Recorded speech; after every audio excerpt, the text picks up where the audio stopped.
Okay, everyone, I just want to ask you a couple questions. We're just finishing up class today.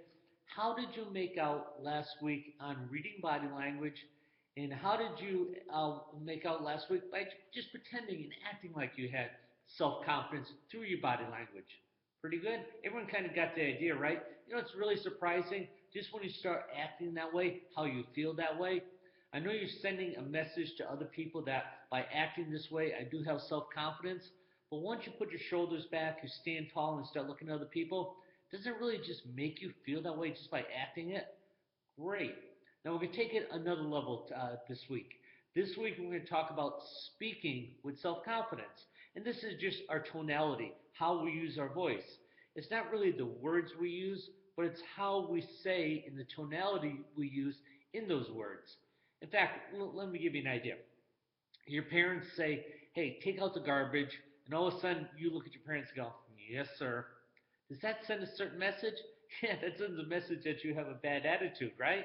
I mean, if you want to show your parents that you're really respectful, you'd say, yes, sir, or yes, ma'am, or no, sir, or no, ma'am. But it's a way you say it instead of yes, sir. That's totally different. It's like, in fact, we're going to practice it right now. If someone's coming up to you in school and maybe pushing you and shoving you, and you kind of step back and go, hey, stop, leave me alone, that's one thing. But what if you said, hey, stop, leave me alone? Does that send a different message? Of course it does. A huge different message. If in fact, if you acted that way and all of a sudden your voice was shuddering, they'd probably push you again or try to do something again. So we have to stop it by showing people that we're self-confident.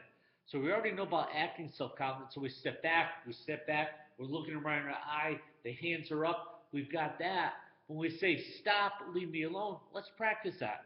So when I say go, start with your feet together.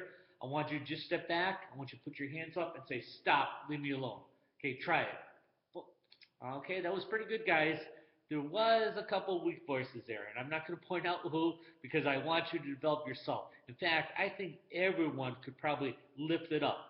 So we want to be a little bit louder and a little bit stronger. Because again, one of these things about saying stop, leave me alone is if there are teachers around, we want to make sure we get their attention. Same time, that person who's pushing us has to know we're serious. I mean, we want this to stop. We don't want to get in trouble in school. We don't want to get in a situation where we have to fight. Stop! Leave me alone. Everyone got it?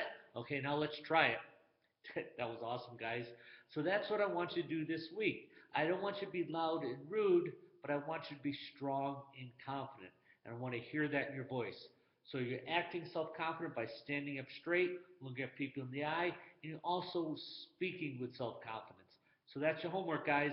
Again, don't be loud, don't be rude, but speak with self-confidence. Very assured of yourself. You're very positive of your actions. Hey, parents, if you can help me out at home with that. So I know the kids have the idea right now, but as parents, if you really can help your kids as a reminder, saying, hey, make sure you speak with self-confidence. If you find them sitting at the table slouching over, ask them to put their shoulders back and say, hey, remember the lesson Mr. Silva's teaching you about self-confidence?